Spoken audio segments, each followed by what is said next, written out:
Coucou tout le monde, c'est Lydie et bienvenue dans cette nouvelle vidéo.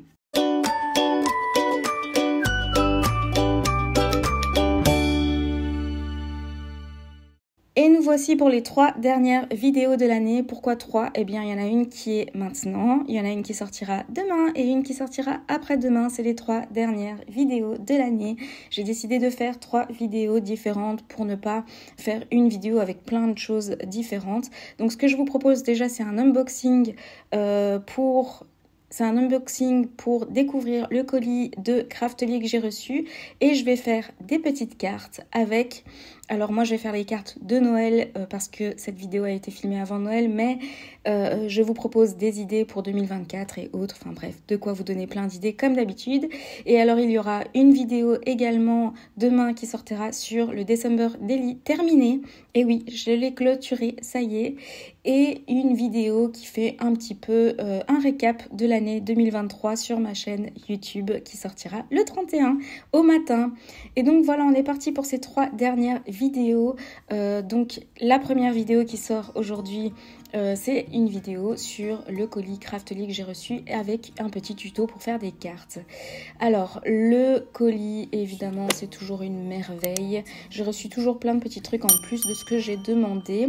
Alors évidemment, j'ai pris des grands dies alphabet parce qu'on a toujours besoin de dies alphabet et ceux-là, c'est des grands pour faire des grands titres par exemple.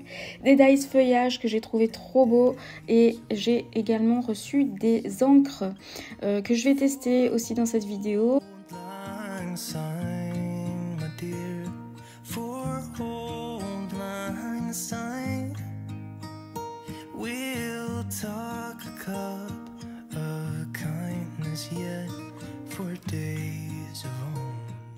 Ensuite, j'ai pris un bloc Norte. C'est des papiers de Laura Bellora, c'est des papiers d'hiver, un petit peu Noël, festif, etc. que je vais utiliser évidemment et c'est pour des futurs projets comme d'habitude.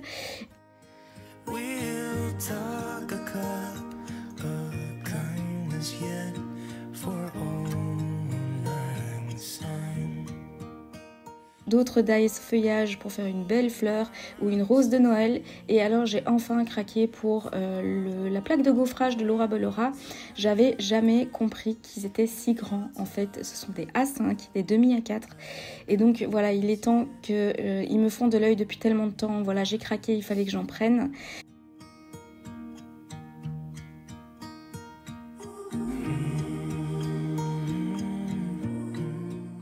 Alors j'ai pris des élastiques parce qu'on en a toujours besoin, des petits tampons et alors des stickers chipboard de numéros. J'avais aussi reçu ceux de l'alphabet.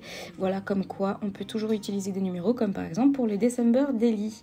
Alors pour le tuto d'aujourd'hui, donc je vous propose de réaliser des petites cartes de vœux en général. Donc là je vous montre déjà l'idée pour 2024 parce que ça va être dans ce style là, mais moi je vous montre le tuto pour Noël. Voilà, vous avez juste à l'adapter. Dès qu'il y a un petit O ou un petit 0 quelque part, vous pouvez en faire une petite carte shaker parce que ça fait longtemps que je n'en ai plus fait. Donc voilà. Donc moi ce que j'ai fait, c'est que j'ai gaufré mes papiers avec ma Big Shot et avec la plaque de gaufrage parce que je trouve que c'est chouette d'avoir une petite texture sur le fond de nos pages. Et alors je vais placer sur mes papiers, donc j'ai mis un papier A5 que je vais plier en deux pour avoir un A6, donc le format d'une carte. Et alors je vais placer les lettres N, E, L et je vais mettre un die rond pour pouvoir placer en fait. Donc j'ai fait plein d'erreurs dans cette vidéo, ça tombe bien puisque vous, ça vous permet de ne pas les faire. J'ai d'abord gaufré le papier et ensuite placé les lettres. Je vous déconseille de le faire parce que quand on passe les lettres à la Big Shot, ça raplatit en fait le gaufrage de notre papier. Donc moi je vous propose de d'abord découper les lettres, donc de passer les lettres à la Big Shot et ensuite de gaufrer le papier pour donner vraiment cette belle texture au papier.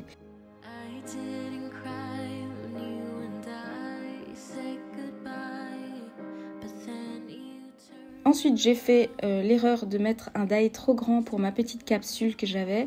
Donc, du coup, ma capsule sortait complètement. Donc, j'ai dû refaire avec un die un peu plus petit, rond. Et là, c'était juste parfait.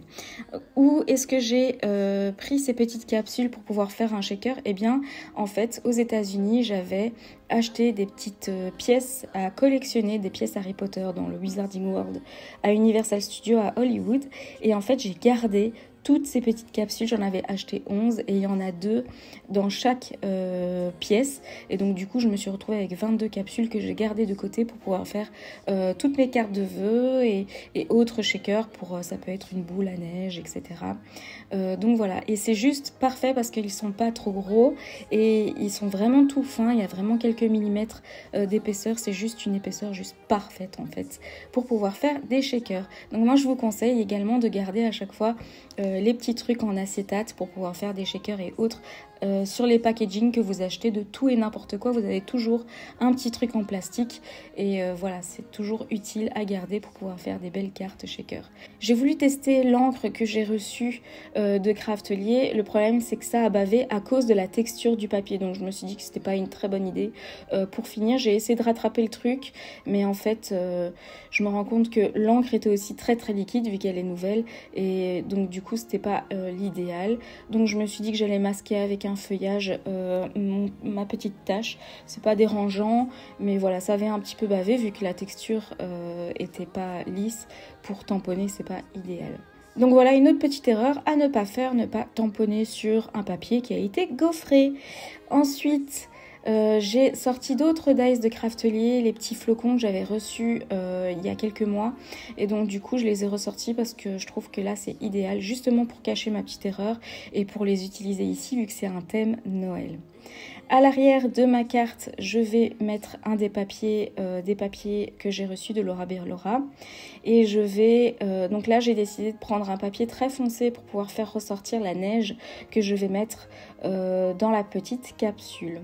Alors j'avais acheté de la neige il y a des années de cela en polysirène comme ça. Et j'en ai encore tellement j'en utilise jamais. Et donc je me suis dit que là c'était le moment idéal. Donc moi ce que je vous conseille c'est de mettre à l'arrière d'abord le double face. Donc je vous dis j'ai fait plein d'erreurs comme ça vous faites pas la même chose. Donc d'abord le double face autour de toutes les lettres à l'arrière de ma carte. Et ensuite de mettre la capsule qui va se coller autour du rond et ensuite mettre la neige. Alors il ne faut pas remplir trop pour qu'on puisse vraiment secouer et voir le papier à travers. Donc vraiment une petite quantité. Et ensuite je colle mon papier par-dessus à l'endroit en vérifiant bien que j'ai pas mis le motif du papier. Donc là vous le voyez pas trop mais il y a un motif en fait de tamponnage de Noël sur ce papier, donc le mettre à l'endroit et ensuite je mets un petit nœud que j'ai fait avec du twine pour masquer encore un petit peu le tamponnage et voilà, la carte est faite.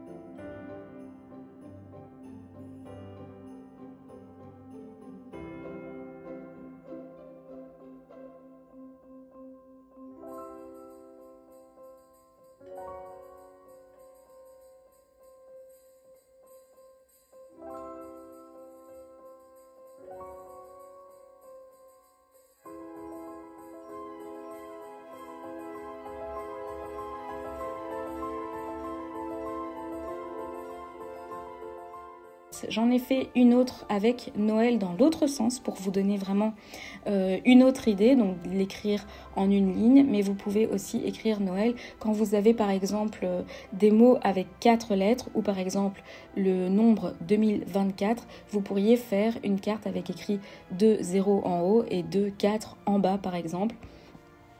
Et à la place du 0, mettre la petite capsule. Si vous avez des mots en 4 lettres, ça donne toujours super bien. Ou des mots en chiffres pairs, ça donne toujours super bien de mettre, par exemple, si vous avez 6 lettres, 3 en haut, 3 en bas, ça donne toujours son petit truc. Et voilà le résultat pour la deuxième carte. Donc voilà, j'espère que ce petit tuto vous aura plu. Donc voilà, c'était un petit tuto rapide pour cette dernière vidéo de l'année. Donc la troisième, il y en aura encore une demain et après-demain. Et donc voilà, j'espère que ce petit tuto vous aura plu. J'adore toujours vous partager les petites astuces et autres. Vous savez que c'est pour ça que je fais cette chaîne YouTube. C'est pour vous partager tout ça et pour vous montrer évidemment les erreurs à ne pas faire. Donc voilà pour cette petite vidéo, à demain pour la nouvelle vidéo. Pas d'activer la petite cloche pour être au courant de mes nouvelles vidéos, n'hésitez pas à liker, commenter et vous abonner. À très bientôt dans une prochaine vidéo.